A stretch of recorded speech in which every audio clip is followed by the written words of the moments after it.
Hi everyone, welcome back to evidyarthi.in. This is Varsha. So let's start our chapter number 7 के question answer. Chapter का नाम है Ashoka, the emperor who gave up on the war. So starting this exercise question, सबसे पहला हमारा question है make a list of occupation of the people who lived within the Mauryan Empire. So यहाँ पे question हमसे ये पूछा गया है कि आपको एक लिस्ट बनानी है जिसके तहत आपको ये बताना है कि मॉडर्न एम्पायर के अंदर कौन कौन से ऑक्यूपेशंस हो रहे थे। तो हमने देखा था कि अलग अलग लोग अलग अलग जगह पे रह रहे थे, जैसे कि ट्रेडर्स थे जो कि ट्रेड कर रहे थे और वो सिटीज में रह रहे थे। तो जो लोग जहाँ रह रहे थे वहां से हमें पता चला कि ये चीजें ये ऑक्यूपेशन हमारे मॉडर्न एम्पायर में हो रही थी। तो वो क्या क्या चीजें थी, क्या क्या ऑक्यूपेशन थे। सबसे पहला तो ट्रेड हो रहा था जो कि सिटीज में था। दूसरी क्राफ्ट बनाए जा रहे थे, क्राफ्ट मेकिंग चल रही थी। तीसरी चीज क्या हो रही थी, एम्परर के पास लोग काम कर रहे थे, एग्रीकल्चर था, फॉरेस्ट से गैदरिंग हो रही थी और हंटिंग भी की जा रही थी और एनिमल रेयरिंग भी की जा रही है। सो a list of occupation of the people who lived within the Mauryan Empire, ये रही आपकी वो लिस्ट जो कि कहाँ की है, मॉडर्न एम्पायर की है। और ये लोग क्या कर रहे हैं, ये सारे काम कर रहे हैं। पहला है ट्रेड और कॉमर्स, दूसरा है जॉब विद एम्परर, थर्ड है you have craft, fourth agriculture, five animal rearing, sixth is forest produce gathering, seventh hunting animals for food and एथ इज फिशिंग। तो ये सारे ऑक्यूपेशन हमारे मॉडर्न एम्पायर में चल रहे थे। नेक्स्ट क्वेश्चन देखते हैं, कंप्लीट द फॉलोइंग सेंटेंसेस। अब यहाँ पे आपको कुछ सेंटेंसेस दिए हुए हैं, उनको कंप्लीट करना है। फर्स्ट सेंटेंस है officials collected dash from the areas under direct control of the rule.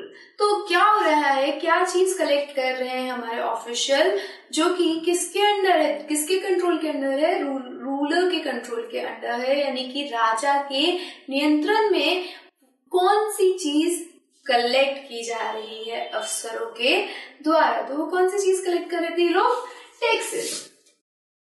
हमने पढ़ा था कि ये जो टैक्सेस है वो दोनों जगह कलेक्ट किए जा रहे हैं, उन जगहों पे भी जहाँ पे हमारे रूलर का डायरेक्ट कंट्रोल है और उन जगहों पे भी जहाँ पे रूलर का डायरेक्ट कंट्रोल नहीं है, यानी विलेजेस के अंदर। और वहां पे कौन कर रहा है विलेजेस के अंदर या फिर कैपिटल के बाहर वाले इलाकों में, वो कर रहे हैं या तो गवर्नर्स या फिर ऑफिशियल्स।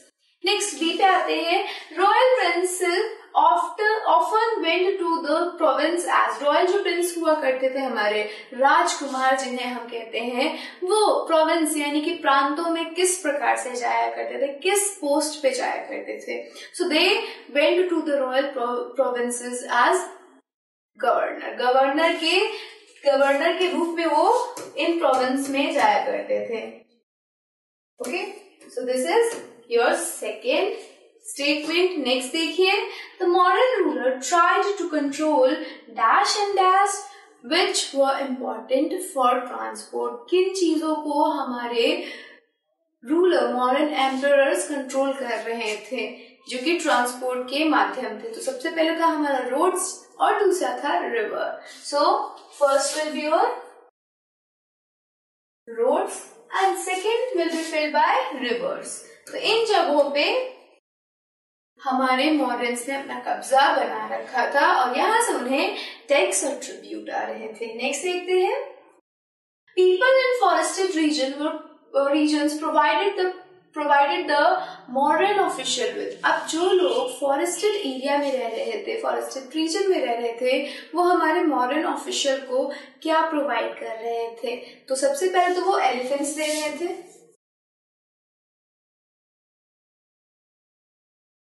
दूसरा टिम्बर,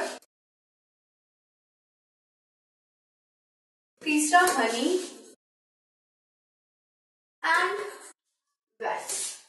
तो ये सारी चीजें प्रोवाइड की जा रही थी हमारे फॉरेस्टेड पीपल के द्वारा मॉडर्न ऑफिशियल्स को। आपको यहाँ पे सारे आंसर्स मिल जाएंगे इस फिलअप के।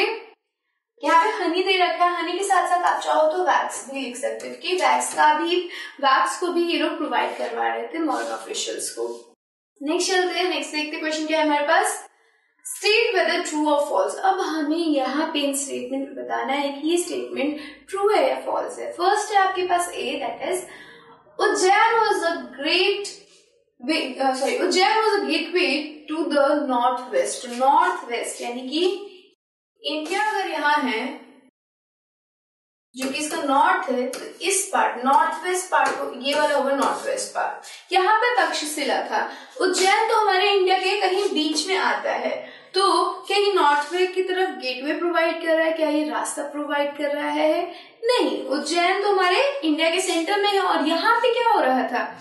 It was providing route for north and south. North south को रूट प्रोवाइड करवा रहा था हमारा ये उज्जैन, न कि नॉर्थ वेस्ट में जाने का ये एक गेटवे था। तो this statement will be a false statement. Next चलिए देखते हैं B. Chandragupta's ideas were written down in the अर्थशास्त्र। तो हम जब हमारा चैप्टर पढ़ रहे थे तो सबसे पहले ही हमारे टॉपिक में था that this Chandragupta was supported by very wise man. बड़े ही वाइज मैन के द्वारा ये सपोर्टेड थे। और कभी भी आप देखना, राजा बहुत कम ही ऐसे होंगे जो कि अपनी जीवनियां खुद लिखेंगे या कुछ किताबें खुद लिखेंगे। वो ज्यादातर अपने हिस्टोरियंस या फिर उन लोगों को हायर करते थे अपने बारे में या किसी भी विषय के बारे में लिखने के लिए जिनके पास बहुत ज्यादा बुद्धि होती थी। अब ये जो हमारे चंद्रगुप्त थे, इनको एक बहुत ही वाइज पर्सन ने सपोर्ट किया था। कई लोग उन्हें इनका गुरु भी मानते हैं, और वो थे चाणक्य, जिन्हें कई बार हम कौटिल्य के नाम से जानते हैं। तो कौटिल्य ने अर्थशास्त्र लिखा था, और ये अर्थशास्त्र के अंदर बहुत सारी नीतियां दर्ज है। तो चंद्रगुप्त ने ये अर्थशास्त्र नहीं लिखा था।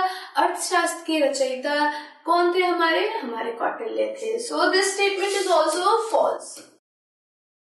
नेक्स्ट देखते हैं, Kalinga was the ancient name of Bengal. So Bengal का एंशिएंट यानी पुराना नाम कलिंगा है। तो हमने हमारे चैप्टर में देखा था कि कलिंगा उड़ीसा के कोस्टल एरियाज को कहते हैं, यानी तटीय क्षेत्रों को कलिंगा का नाम दिया गया, कलिंगा राज्य का नाम दिया गया। तो this statement is also false. Next देखिए D. Most Ashokan inscriptions are in Brahmi script. ज्यादातर अशोकन इंस्क्रिप्शंस जो है वो ब्राह्मी स्क्रिप्ट में लिखी गई है। तो हाँ, दिस स्टेटमेंट इज ट्रू। ये ज्यादातर जो अशोकन टाइम की जितने भी पिलर्स है आप देखोगे तो वो ज्यादातर या तो ब्राह्मी स्क्रिप्ट में लिखी गई होंगी या संस्कृत में। मोस्टली ये ब्राह्मी में होती थी। और लैंग्वेज कौन सी थी? यस, प्राकृत लैंग्वेज हुआ करती थी, लेकिन लिखी जाती थी ब्राह्मी स्क्रिप्ट में। ठीक वैसे ही जैसे आप बोलते हिंदी हो पर लिखते हो ब्राह्मी स्क्रिप्ट के अंदर। So this statement is true. So this is your true and false. Next देखते हैं fourth. What were the problems that Ashoka wanted to solve by introducing Dhamma? धम्मा को इंट्रोड्यूस करके अशोका किन प्रॉब्लम्स को सॉल्व करना चाहते थे, निवारण करना चाहते थे? तो इसका आंसर है Emperor Ashoka wanted to solve the following problems by introducing Dhamma. धम्मा को इंट्रोड्यूस करके अशोका इन प्रॉब्लम्स का निवारण चाहते थे। पहला था inter-religious conflict between his subjects. जो धर्म के ऊपर विवाद हुआ करते थे उनको सॉल्व करना चाहते थे। दूसरा था animal sacrifice during religious ritual. धर्म के नाम पे जो एनिमल सैक्रिफाइस हो रहा था उसको खत्म करना चाहते थे। Ill treatment of slaves and servants.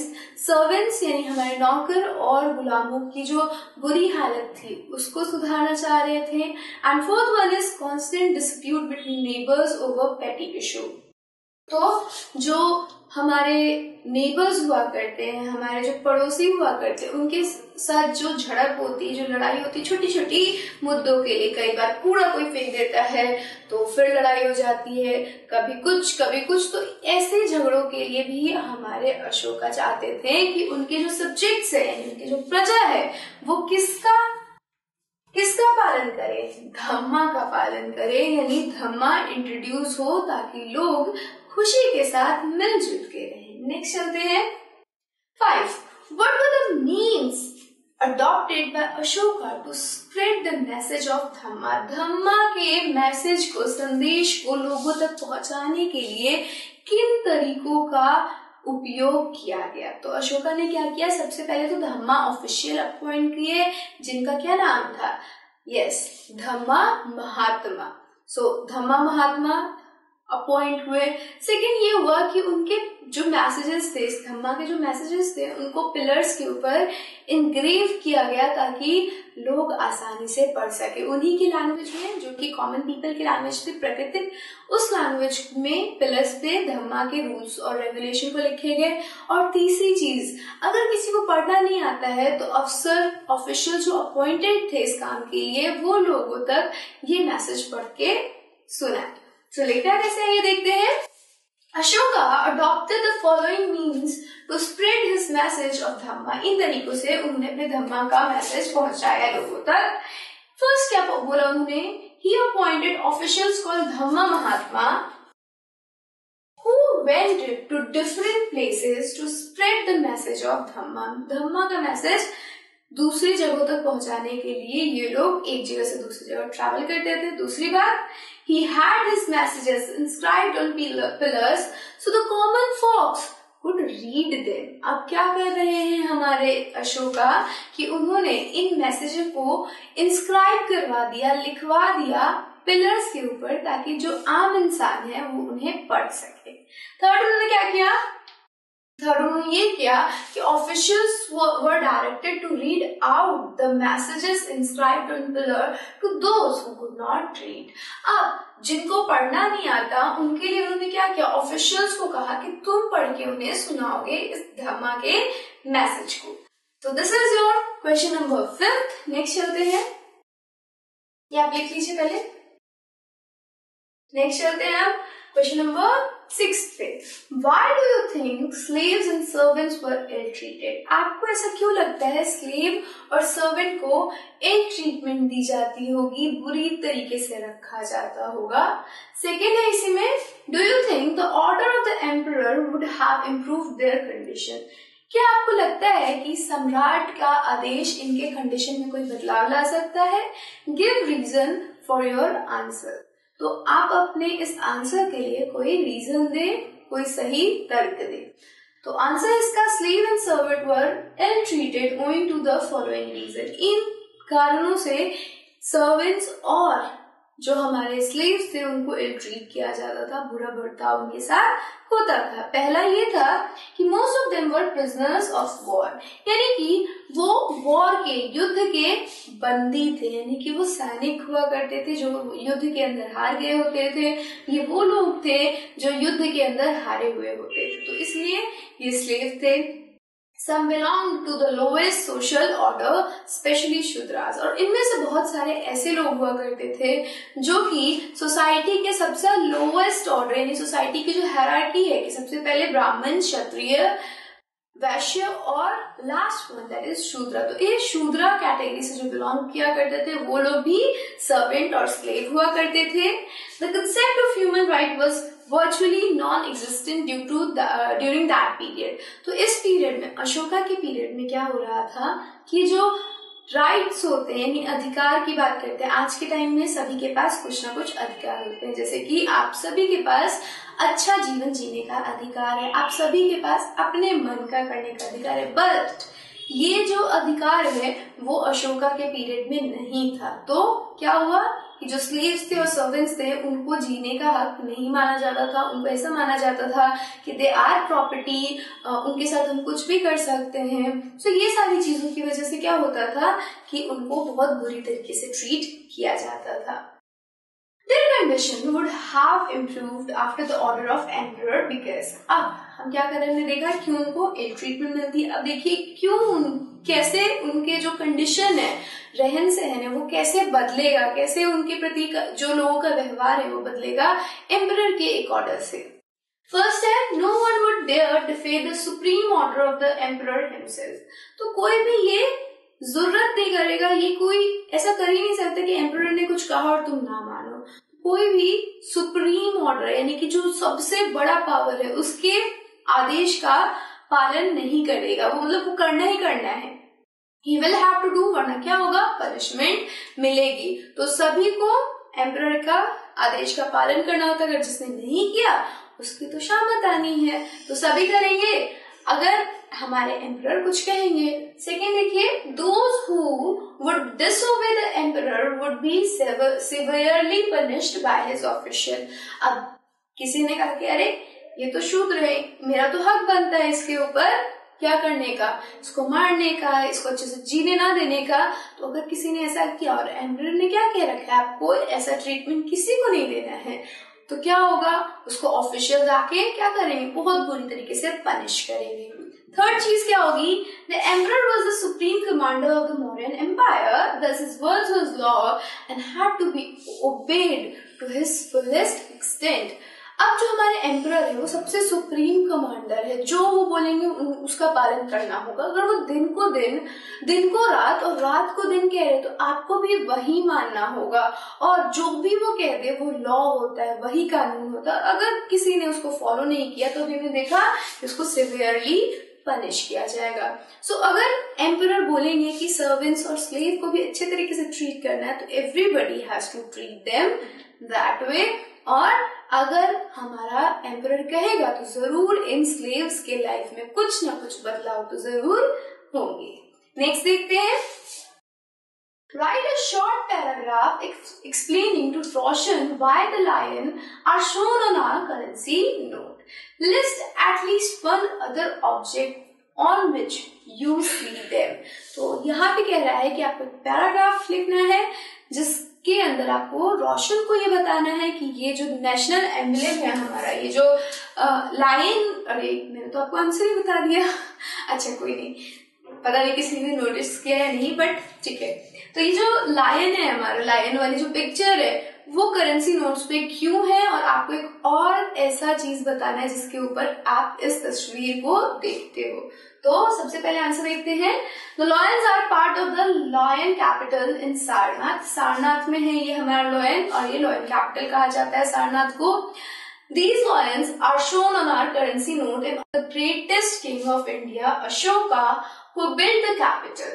So ये जो सारनाथ है वो कैपिटल बन गया था अशोका का, और अशोका इस इंडिया के सबसे ग्रेटेस्ट रूलर माने जाते हैं, और उन्हीं के रिस्पेक्ट में, उन्हीं के ऑनर में हम इस चिन्ह को, उनका जो ये चिन्ह है, ये चिन्ह जो 3 लायंस का जो चिन्ह है वो उनका चिन्ह माना जाता है, उनका सिंबल माना जाता है, और हम उसको इस सिंबल को यूज करके उनको रिस्पेक्ट दे रहे हैं, उनको ऑनर दे रहे हैं। Moreover, on Independence Day, the lion was recognized as the national animal, so the note also showed the lion capital। तो जब हमारा कंट्री इंडिपेंडेंट हुआ तो इस लायन को हमने अपना नेशनल एनिमल माना, और ये नोट क्या है, लायंस को ही शो करते हैं। So another object on which has the lion are shown on the coin of our currency। Coins पे भी आप इन एनिमल्स को देख सकते हो, इस लाइन को आप देख सकते हो। This is the second thing. Next देखिए, suppose you had the power to inscribe your order, what 4 commands would you like to issue.